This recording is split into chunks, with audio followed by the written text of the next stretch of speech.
une boisson gazeuse, une bière, une boisson énergétique, un brandy et même un rhum. Ce sont là quelques-uns des produits fabriqués à partir de la feuille de coca qui proviennent du Cauca, une région colombienne habitée par les autochtones Nasa, qui ont dû faire face à la stigmatisation historique de cette plante. Rompre avec les préjugés, largement générés par la cocaïne, n'a pas été facile, ni pour les Nasa, ni pour les autres peuples incas et amazoniens d'Amérique du Sud. En fait, il s'agit d'une lutte qui a commencé à l'époque coloniale et qui se poursuit encore aujourd'hui. Mais c'est une entreprise indigène qui a voulu porter cette bataille sur un terrain inhabituel, le commercial. Il est impossible à ce stade de continuer à l'ignorer. Donc, ce que nous avons fait, c'est toucher cette sensibilité culturelle, le sang, car nous portons la feuille de coca dans notre sang, explique Fabiola Punakue, fondatrice de Coca Nasa, la première entreprise communautaire à proposer des produits à base de feuilles de coca au niveau du commerce de gros en Colombie. La feuille de coca a de multiples usages traditionnels dans les cultures des Andes, autres que la cocaïne.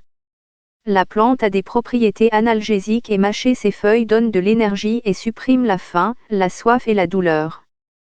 Mais Coca Nasa doit maintenant faire face à un nouveau défi juridique de la part de Coca-Cola, la multinationale qui, par l'intermédiaire de ses représentants légaux en Colombie, a exigé que le mot coca ne soit pas utilisé dans les produits qu'elle vend.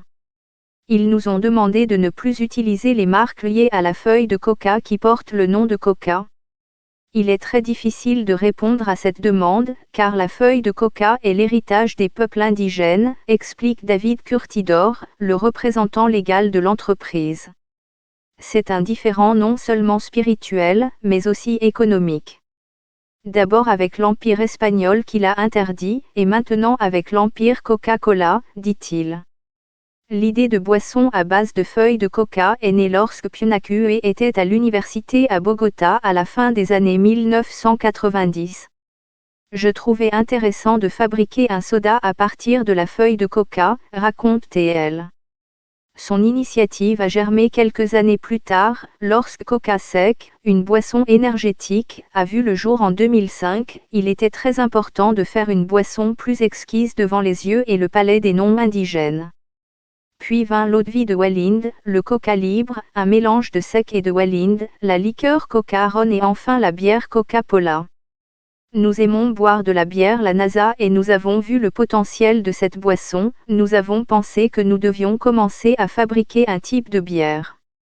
Nous avons fait les tests et nous avons travaillé sur cela jusqu'à ce que nous y arrivions et c'est là que le coca sort. Paula, explique Punakue. Nous avons travaillé pendant 25 ans pour affiner la présentation, le goût et la qualité. Aussi la présentation de nos produits, parce qu'ils sont très beaux, parce qu'ils sont frappants, parce que nous avons commencé à jouer avec toute la culture et les couleurs, ajoute-t-il.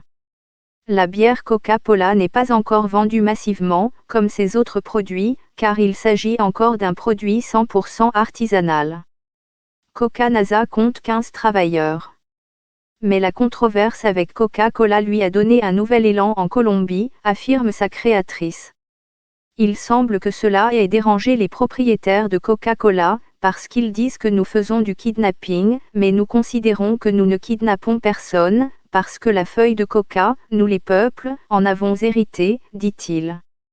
Nous n'avions pas fait la promotion en tant que telle, mais Coca-Cola le fait en nous interdisant d'utiliser le nom.